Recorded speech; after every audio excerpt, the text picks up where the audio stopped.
Hey guys, this is the Brink here, and this is my first video in the new series I'm calling Verdict. In this series I'll be reviewing an item, and with that item I'll be going over the weaknesses and strengths it has. Alright, well, let's get down to it. The first thing I want to talk about is the unhelpful traits about the Force of Nature, which is the first weapon I'm doing. It can get you killed. A lot. So what I mean by that is you really have to be very close to an enemy to do a lot of damage. Like, medium to short range is where you really have to be. And see, that's a major downside, because you are going to have to jump around a lot and strafe to not be hit. And that leads me into my second point, is it's very hard to strafe shoot with this, because the scout jumps around a lot, and he has the double jump, which is very helpful. But see, the problem with the Force of Nature is when you're double jumping around and you're trying not to get hit and you're firing, you're going to be being knocked back, which is going to make it very hard to aim with this weapon. And so that's my third point. Aiming is very difficult because whenever you fire, you're going to be jostled around, you're going to be knocked around, and it's a very hard thing to be aiming with this. And so my fourth point would be it's very bad at long range. I think I've touched on this, is the fact that it does much less damage than the scattergun at medium to long range, which makes it very bad at taking down mini sentries or sentries, which are one of the scout's major enemies. And this is the last point I have, and this is kind of a minor gripe of mine.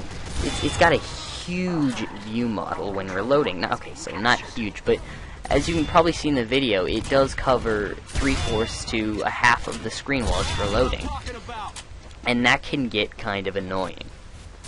And so, now, the helpful things I find about it. Well, the damage plus is very noticeable, and this is kind of nice because this is probably the #1 thing you're going to be... Well, no, it's actually probably not going to be the #1 thing you use this for, but it is a major plus to the weapon, the fact that you're going to be doing more damage. It's got a damage reduction, but it also has more pellets, which is overall going to make it do more for you.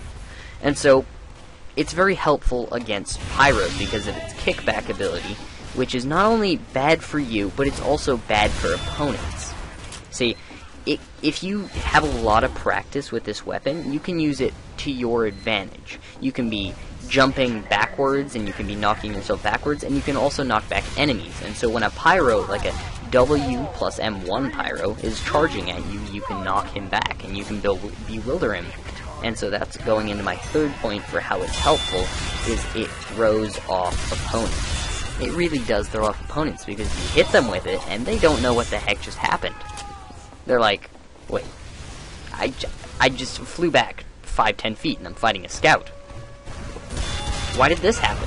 And so, it's really fun to jostle people around and see when they get bewildered, you can really rush in, and that's where that extra damage bonus is very helpful. It's very helpful, and so you can rush in and do that damage you need to do, and so that's the final point that I have about it being helpful. My final verdict? If you can get past its many weaknesses and put in the hours you need to practice with it, it can be devastating. A scout who knows how to use it can keep an enemy at bay with a knockback while still doing plenty amount of damage. Well, thanks for watching, guys. Like if you really did like it, and subscribe if you want more. Thanks. Keep gaming.